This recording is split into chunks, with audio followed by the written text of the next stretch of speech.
Discuss कर रहे थे जुवेनाइल डेलिंक्वेंसी के सेक्शन को, और उसमें हमने लास्ट लेक्चर के अंदर डिस्कस किया था कि क्रिमिनल जस्टिस सिस्टम क्या होता है और उसके कंपोनेंट्स क्या होते हैं।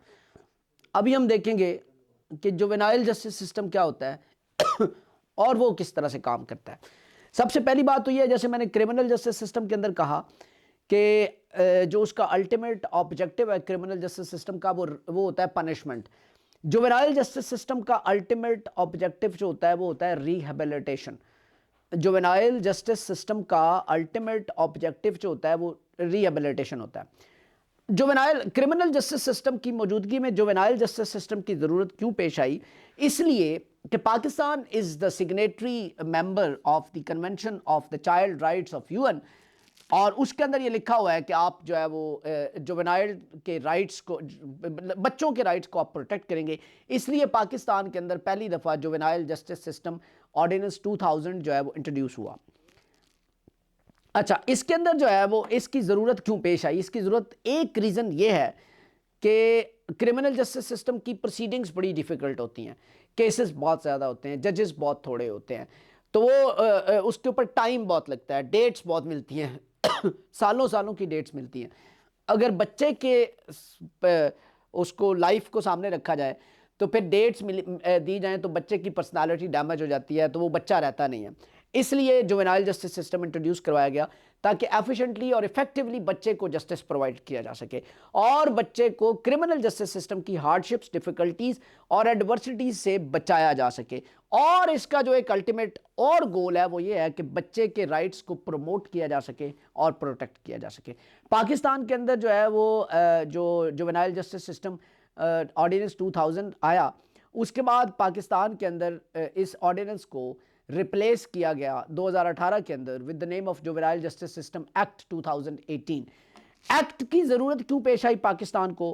पाकिस्तान को एक्ट की ज़रूरत इसलिए पेश आई कि जुवेनाइल जस्टिस सिस्टम एक्ट चूंकि परमानेंट होता है, जो ऑर्डिनेंस था उसके अंदर एक चीज़ बड़ी इंपॉर्टेंट जो कि मिस थी, वो ये थी कि एक बच्चा जो किसी टेररिस्ट एक्टिविटी में इन्वॉल्व होता है, अगर हम उसको टेररिस्ट एक्टिविटी को देखें तो क्या जब वो बच्चा पकड़ा जाता है तो उसका जो ट्रायल है वो क्या जुवेनाइल कोर्ट्स के अंदर होगा या एंटी टेररिस्ट कोर्ट्स के अंदर होगा?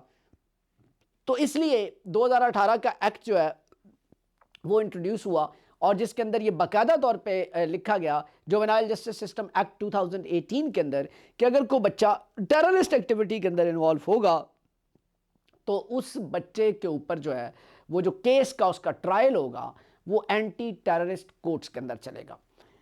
अगर हम बात करें जुवेनाइल जस्टिस सिस्टम के कंपोनेंट्स की कि ये किन से मिलकर बनता है, तो जो कंपोनेंट्स क्रिमिनल जस्टिस सिस्टम के हैं वही कंपोनेंट्स जो है वो जुवेनाइल जस्टिस सिस्टम के हैं।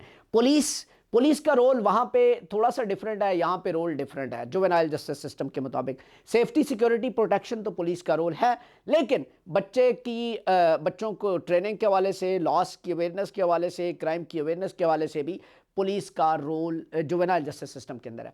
जुवेनाइल जस्टिस सिस्टम के अंदर एडवोकेट्स का रोल भी डिफरेंट है। यहाँ पे एडवोकेट्स और जजेस जो है वो बच्चे को सिक्योर करने की कोशिश करते हैं। कोर्ट के अंदर भी यही है कि जुवेनाइल कोर्ट सेपरेट है। पाकिस्तान के अंदर 9 जुवेनाइल कोर्ट्स हैं ताकि बच्चे के केस को एफिशिएंटली और इफेक्टिवली जो है वो सॉर्ट आउट किया जा सके। उसके बाद अगर हम प्रिजन्स की बात करें तो क्रिमिनल जस्टिस सिस्टम के अंदर जो प्रिजन्स हैं वो तो जेलें बड़ी हीनियस, बड़ी मतलब सख्त किस्म के एनवायरनमेंट वाली होती हैं, लेकिन बच्चों के हवाले से जो है वो जुवेनाइल जस्टिस सिस्टम जो है वो उसके मुताबिक जो इंट्रोड्यूस करवाई गई हैं प्रिजन्स वगैरह, वो प्रिजन्स बेसिकली नहीं है, वो हैं उनको कहते हैं बॉर्स्टल इंस्टीट्यूशंस। पाकिस्तान के अंदर उसको बॉर्स्टल इंस्टीट्यूशन कहा जाता है, यानी कि इंस्टीट्यूशन लफ्ज़ इटसेल्फ ये रिफ्लेक्ट करता है कि जहाँ पे लर्निंग फैसिलिटी दी जाती है, बच्चों को सिखाया जाता है ताकि यही बच्चे वापस जाके किसी क्रिमिनल एक्टिविटी में इन्वॉल्व ना हो, बल्कि किसी को वेल्डिंग सिखाई जाती है, किसी को एसी मैकेनिक बनाया जाता है, कुछ बच्चे फॉर्मल एजुकेशन की तरफ जाते हैं, कुछ गाड़ियों के मैकेनिक बन के निकलते हैं ताकि वो लोग जो है वो अपनी वापस ज़िंदगी जाके प्रॉपर तरीके से गुजार सके, किसी क्रिमिनल एक्टिविटी के अंदर ना जा सके। इसलिए बॉस्टन इंस्टीट्यूशन का जो है वो कॉन्सेप्ट दिया गया। उसके बाद लास्ट है probation and payroll. Again probation and payroll मैंने आपको पिछले लेक्चर के अंदर बताया, ये सुपरविजन होती है।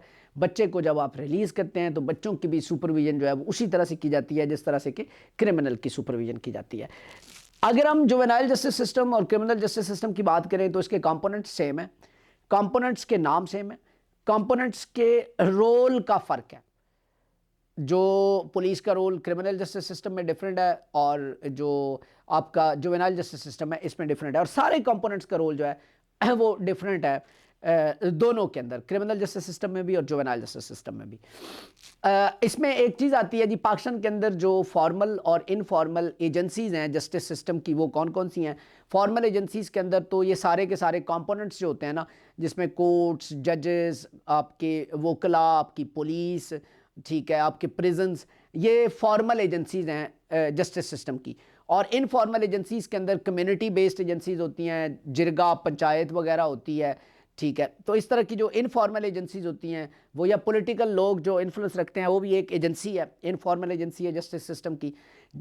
जैसे मैंने जिरगा और पंचायत का, तो फॉर्मल और इनफॉर्मल एजेंसीज का सवाल भी पेपर में आ चुका है, तो आपको ये पता होना चाहिए कि फॉर्मल एजेंसीज क्या होती हैं और इनफॉर्मल एजेंसीज क्या होती हैं। और आप बच्चे को आप रिहैब कैसे कर सकते हैं?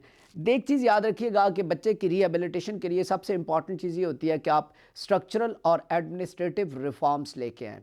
स्ट्रक्चरल और एडमिनिस्ट्रेटिव रिफॉर्म्स के लिए ज़रूरी है कि आप बच्चों की एजुकेशन के ऊपर कॉन्सेंट्रेट करें, ठीक है। बच्चों का मैक्सिमम बच्चे जो है वो स्कूल के अंदर जो है वो होने चाहिए, बजाय इसके कि वो जो है वो सड़कों के ऊपर हों, और उनको फैसिलिटेट किया जाए, ठीक है। पेरेंट्स को जो है वो फैसिलिटेट किया जाए, कोशिश की जाए कि ऐसी रिफॉर्म्स लाई जाएँ कि गरीब बच्चा जो है वो भी ईज़िली जो है वो स्कूल जा सके।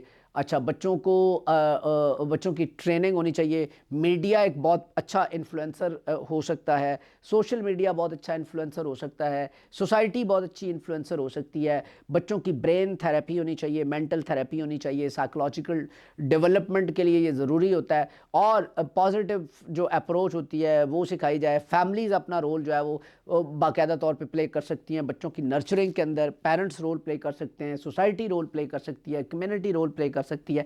ये सारी वो चीज़ें हैं जिसके थ्रू कि आप जो है वो बच्चे को रिहेबिलिटेट कर सकते हैं। Thank you so very much.